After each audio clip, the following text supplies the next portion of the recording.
नमस्कार, ये आकाशवाणी पटना है। अब आप खालिद रशीद से प्रादेशिक समाचार सुनिए। पहले मुख्य समाचार। 17वीं बिहार विधानसभा का प्रथम सत्र 23 नवंबर से होगा शुरू।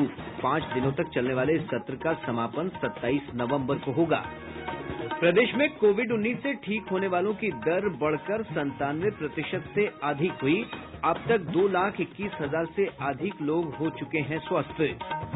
पर्वतीय इलाकों में हो रही बर्फबारी से राज्य के मैदानी इलाकों में आज से बढ़ेगी ठंड। और नहाय खाए के साथ आज से लोक आस्था का महापर्व छठ का 4 दिवसीय अनुष्ठान शुरू। बुलेटिन की शुरुआत इस संकल्प के साथ। कोविड-19 महामारी के खिलाफ देश एकजुट होकर लड़ रहा है। आप भी हमारे साथ सुरक्षा और बचाव के 3 आसान एहतियाती उपायों का संकल्प लें। कोविड-19 से बचाव और सुरक्षित रहने के 3 उपाय। मास्क लगाएं, 2 गज दूरी है जरूरी, सुरक्षित दूरी रखें, हाथ और मुंह साफ रखें। अब समाचार विस्तार से। प्रदेश में नवनिर्वाचित 17वीं बिहार विधानसभा का पहला सत्र 23 नवंबर से शुरू होगा। 5 दिनों के सत्र का समापन 27 नवंबर को होगा। ये फैसला राज्य मंत्रिमंडल की पटना में हुई पहली बैठक में लिया गया। बैठक की अध्यक्षता मुख्यमंत्री नीतीश कुमार ने की। मुख्यमंत्री सचिवालय में हुई बैठक में मंत्रिपरिषद के अन्य सभी 14 सदस्य उपस्थित थे। विधानसभा के 5 दिनों के सत्र के दौरान प्रोटेम अध्यक्ष और पूर्णकालिक अध्यक्ष के चुनाव के साथ साथ कई महत्वपूर्ण विधायी कार्य निपटाए जाएंगे। प्रोटेम अध्यक्ष पहले नवनिर्वाचित विधायकों को विधानसभा की सदस्यता की शपथ दिलाएंगे। बिहार विधानमंडल के दोनों सदनों के सत्र की औपचारिक शुरुआत संयुक्त बैठक के साथ होगी। राज्यपाल फागू चौहान दोनों सदनों की संयुक्त बैठक को संबोधित करेंगे। हिन्दुस्तानी अवाम मोर्चा के राष्ट्रीय अध्यक्ष और पूर्व मुख्यमंत्री जीतन राम मांझी 17वीं विधानसभा के प्रोटेम स्पीकर होंगे। श्री मांझी 23 नवंबर से शुरू हो रहे विधानमंडल सत्र के दौरान विधानसभा के नए सदस्यों को शपथ दिलाने के साथ ही विधानसभा के नए अध्यक्ष की चयन प्रक्रिया भी पूरी कराएंगे। 74 साल के श्री मांझी को उनके लंबे संसदीय अनुभव को देखते हुए इस पद के लिए चुना गया है। राज्य में नई सरकार के गठन के बाद कई मंत्रियों ने अपना कार्यभार ग्रहण कर लिया है। भाजपा के 2 वरिष्ठ मंत्री तारकिशोर प्रसाद और रेणु देवी को उप मुख्यमंत्री का दर्जा दिया गया है। उप मुख्यमंत्री तारकिशोर प्रसाद को वित्त, वाणिज्य, सूचना और प्रौद्योगिकी विभाग की जिम्मेदारी दी गई है। वहीं राज्य की पहली महिला उप मुख्यमंत्री रेणु देवी को पंचायती राज और उद्योग विभाग का मंत्री बनाया गया है। उनके पास पिछड़ा वर्ग और अति पिछड़ा कल्याण विभाग का कार्यभार भी रहेगा। मंत्रियों के बीच विभागों के बंटवारे में मुख्यमंत्री नीतीश कुमार के पास गृह, सामान्य प्रशासन, कैबिनेट, निगरानी और निर्वाचन विभाग का प्रभार रह गया है। पूर्व की सरकार में जदयू और भाजपा के मंत्रियों के पास जो भी विभाग थे उसी तरह इस बार भी विभागों का बंटवारा किया गया है। संसदीय कार्य और सूचना तथा जनसंपर्क विभाग जदयू के वरिष्ठ नेता विजय कुमार चौधरी को मिला है। शिक्षा विभाग की जिम्मेदारी तारापुर के विधायक मेवालाल चौधरी को दी गई है, जबकि विजेंद्र प्रसाद यादव के पास ऊर्जा विभाग और अशोक चौधरी के पास भवन निर्माण विभाग की जिम्मेदारी बनी हुई है। इधर मंगल पांडे को फिर से स्वास्थ्य विभाग की जिम्मेदारी दी गई है। इसके अतिरिक्त श्री पांडे को कला, संस्कृति और युवा विभाग तथा पथ निर्माण विभाग का प्रभार भी सौंपा गया है। केंद्रीय कानून मंत्री और भाजपा के वरिष्ठ नेता रविशंकर प्रसाद ने अगुस्ता वेस्टलैंड वीवीआईपी हेलीकॉप्टर घोटाला मामले में अपने नेताओं के नाम के बारे में कांग्रेस पार्टी से अपना पक्ष स्पष्ट करने को कहा है। नई दिल्ली में उन्होंने कहा कि घोटाले के आरोपियों ने कांग्रेस के कुछ वरिष्ठ नेताओं का नाम लिया है। श्री प्रसाद ने कहा कि भाजपा इस गंभीर मुद्दे पर कांग्रेस से चुप्पी तोड़ने की मांग करती है। श्री प्रसाद ने आरोप लगाया कि कांग्रेस नेताओं की ये नीति रही है कि कोई भी सौदा या अनुबंध बिना कमीशन के न हो। पिलाटिस प्लेन का डील हो, हाउर्ट्जर डील हो या VVIP helicopter president prime minister के लिए ऑगस्टा वेस्टलैंड का हो, बिना किकबैक के कोई काम नहीं और बिना कांग्रेस के नेताओं के उस किकबैक में कोई काम नहीं। No deal without a deal, no contract without a cut. और इन सब में कांग्रेस नेताओं का नाम आता रहता है। प्रदेश में कोविड-19 से ठीक होने वालों की दर बढ़कर 97% से भी अधिक हो गई है। अब तक राज्य में 2,21,000 से अधिक लोग इस महामारी से स्वस्थ हुए हैं। इधर स्वास्थ्य विभाग से प्राप्त जानकारी के अनुसार प्रदेश में पिछले 24 घंटों के दौरान कोविड संक्रमण के 513 नये मामले सामने आये हैं। सबसे अधिक 186 नये मामलों की पुष्टि पटना जिले में हुई है। वहीं मुजफ्फरपुर में 27, पूर्वी चंपारण में 19, मुंगेर में 18, कटिहार और किशनगंज में 16-16, नालंदा में 14 और बांका में 13 नये मामलों की पुष्टि हुई है। अभी सक्रिय मरीजों की संख्या 5,541 है। इधर पटना में पिछले 24 घंटों में इलाज के दौरान 9 संक्रमितों की मौत हो गयी। वहीं बांका जिले के बांका थाना क्षेत्र अंतर्गत सैजपुर गांव के होमगार्ड जवान की कोरोना संक्रमण से मौत हो गयी। जदयू सांसद राजीव रंजन सिंह उर्फ ललन सिंह कोरोना संक्रमित हो गए हैं। उनका इलाज पटना एम्स में चल रहा है।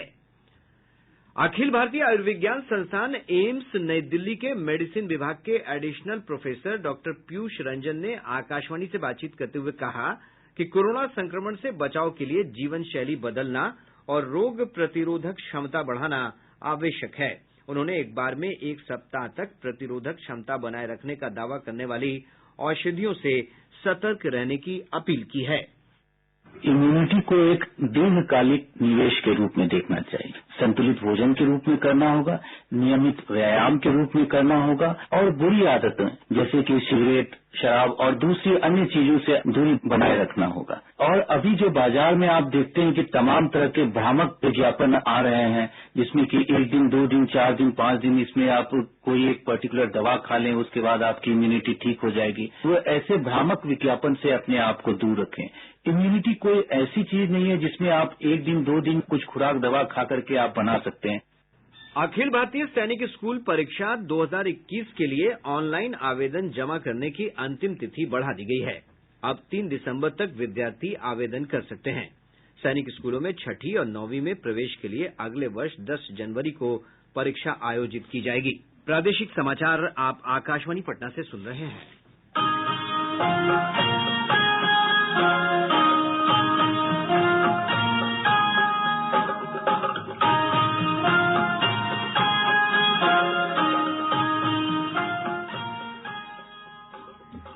लोक आस्था का महापर्व छठ का 4 दिवसीय अनुष्ठान आज नहाय खाय के साथ शुरू हो गया है। महापर्व के पहले दिन छठ व्रती नहाय खाय के संकल्प के साथ नदियों, तालाबों के निर्मल और स्वच्छ जल में स्नान करने के बाद शुद्ध घी में बना अरवा भोजन ग्रहण कर व्रत की शुरुआत करेंगे। कल खरना होगा। शुक्रवार को अस्ताचलगामी सूर्य को अर्घ्य और शनिवार की सुबह उगते हुए सूर्य को अर्घ्य अर्पित करने के साथ छठ महापर्व संपन्न होगा। प्रदेश में विभिन्न नदी, पोखर और तालाबों में छठ घाटों के सौंदर्यीकरण तथा उन्हें सुरक्षित बनाने के कार्य को अंतिम रूप दिया जा रहा है। विभिन्न जिला मुख्यालयों से हमारे संवाददाताओं ने खबर दी है कि पूरा माहौल भक्तिमय हो गया है।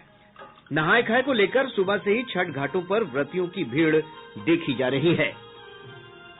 राज्यपाल फागू चौहान और मुख्यमंत्री नीतीश कुमार ने छठ महापर्व पर राज्य और देश की जनता को शुभकामनाएं दी हैं। श्री चौहान ने कहा, भगवान सूर्य की पूजा अर्चना और लोक आस्था से जुड़े छठ पर्व से हमें साधना, तप, त्याग, सदाचार, मन की पवित्रता तथा सर्वत्र स्वच्छता और निर्मलता बनाए रखने की सत्य प्रेरणा मिलती है। मुख्यमंत्री ने अपने संदेश में कहा कि लोक आस्था का ये महापर्व आत्मानुशासन का पर्व है, जिसमें लोग आत्मिक शुद्धि और निर्मल मन से अस्ताचल और उदीयमान भगवान सूर्य को अर्घ्य अर्पित करते हैं। उन्होंने राज्य की प्रगति, सुख, समृद्धि, शांति और सौहार्द के लिए प्रार्थना की है तथा राज्यवासियों से अपील की है कि वे इस महापर्व को मिलजुल कर आपसी प्रेम, पारस्परिक सद्भाव और शांति के साथ मनाएं।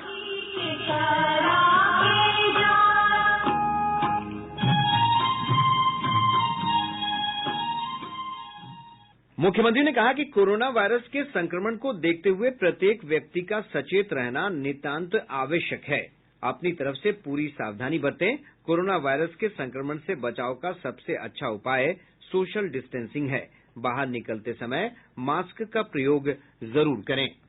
इधर प्रशासन की ओर से छठ पर्व को लेकर घाटों की ओर जाने वाले संपर्क पथों की साफ सफाई युद्ध स्तर पर जारी है। प्रशासन ने गंगा नदी में नौका परिचालन तथा सांस्कृतिक कार्यक्रम और मेले के आयोजन पर पाबंदी लगाने का आदेश जारी कर दिया है।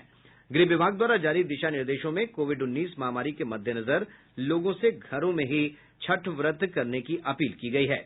इधर अन्य प्रदेशों से आने वाले सभी लोगों की कोरोना जांच कराने के लिए स्वास्थ्य विभाग ने विशेष व्यवस्था की है। रेलवे स्टेशन और बस अड्डे पर कोविड जांच के लिए विशेष शिविर लगाया गया है। पश्चिमी विक्षोभ के कारण पटना सहित पूरे प्रदेश में तापमान में लगातार कमी हो रही है। मौसम विभाग ने कहा है कि पर्वतीय इलाकों में हो रही बर्फबारी के कारण राज्य के मैदानी इलाकों में आज से ठंड में वृद्धि होगी। मौसम वैज्ञानिक अमित सिन्हा ने बताया कि नवंबर के अंतिम सप्ताह में सुबह और शाम राज्य के अधिकतर भागों में घना कोहरा छाये रहने की संभावना है। 1 दिसंबर से सभी कारोबारियों को ई-वे बिल के लिए रिटर्न फाइलिंग अनिवार्य कर दिया गया है। जीएसटी रिटर्न फाइलिंग का अनुपालन सुनिश्चित करने के लिए यह कदम उठाया गया है। ई-वे बिल नहीं होने से व्यापारी अपना सामान एक से दूसरी जगह नहीं भेज सकेंगे।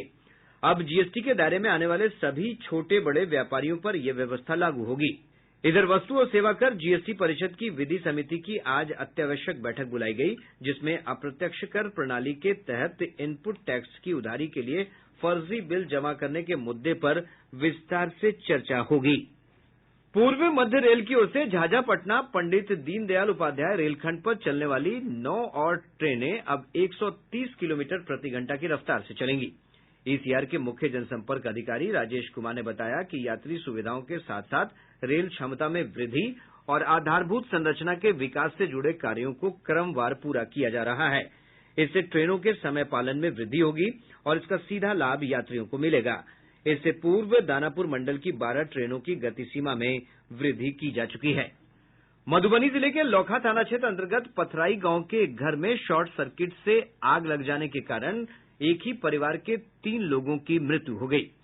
पश्चिमी चंपारण जिले में अलग अलग स्थानों पर सड़क दुर्घटना में 3 लोगों की मौत हो गई, जबकि 2 लोग घायल हो गए।